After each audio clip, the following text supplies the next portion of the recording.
Čest и задоволство е вечерва заедно со амбасадорот на Република Унгарија да ја отвориме оваа прекрасна изложба во Домот на културата Марко Цепенков, а после тоа да го проследиме и етно-џез концерт со унгарски елементи во самата џез музика, така да ќе биде, мислам, прекрасно за сите љубители на културата, музиката да се запознаат поблиску со унгарската историја и култура, соработката на општина Прилеп со Унгарија и унгарска амбасада е одлична и во тој контекст продолжуваме и понатаму и како локална самоуправа и како Центар за култура Марко Цепенков. Köszönöm szépen, polgármester úr. Благодарам господин градоначалник што е повторно имаме можност да сме тука во Прилеп. Односите помеѓу Унгарија и Македонија се извонредни и во тие рамки Прилеп има истакнато важно место. Многу ми е драго што можам да бидам присутен, што можам да присуствувам на отварањето на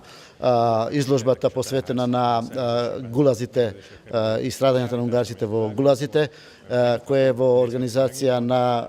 Куќата на унгарците и на Сдружењето на унгарците во Република Македонија и потоа да заедно присуствуваме на еден многу интересен концерт. Ова вечер имаме прекрасна можност да видиме еден извонреден концерт на етно-џез музика од унгарското поднебје. Значи, ова е почеток на нашата меѓународна активност, која продолжува и понатаму. Значи, во концердината на април месец имаме и исто гостување во соработка со Руската амбасада, концерт на класична музика со врвни пијанисти, светски врвни пијанисти, и тоа ќе биде едно стварно големо уживање за прилепчани, но тука не запираме, продолжуваме стварно понатаму со сета сила да се представиме најдобро што можеме, да ги представиме сите оние наши активности, како што кажав и понатаму продолжуваме со силна меѓународна презентираност тука во Прилеп и во Центарот за култура Марко Цепенков. Прво би сакал да се заблагодарам на локалната самоуправа и особено градоначалникот на Прилеп, што ние унгарци повторно имаме можност да се представиме и да се продолжи една соработка што веќе со години назад имаме ние како здружение и локалната самоуправа, почнувајќи од спомен плочата што заедно поставивме во германските гробишта и сите овие нови активности што и денеска ќе реализираме. Многу ни е драго и представува особено голема гордост што ние унгарци тука во Република Македонија сме толку добро примени од нашите сограѓани македонци и многу ни е драго што односите помеѓу двете држави навистина се развиваат онака како што сите би посакувале да бидат најдобри. Ние од наша страна можеме само да кажеме дека ние како здружение, како унгарците кои живееме тука заедно со нашите сограѓани во Република Македонија, настојуваме да бидеме најлојални граѓани и секогаш да бидеме да поддржуваме оние иницијативи, оние тенденции кои служат на интересите на мнозинскиот народ тука во Република Македонија.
Шуташ, председател на Сдруженијето на унгарци во Република Македонија.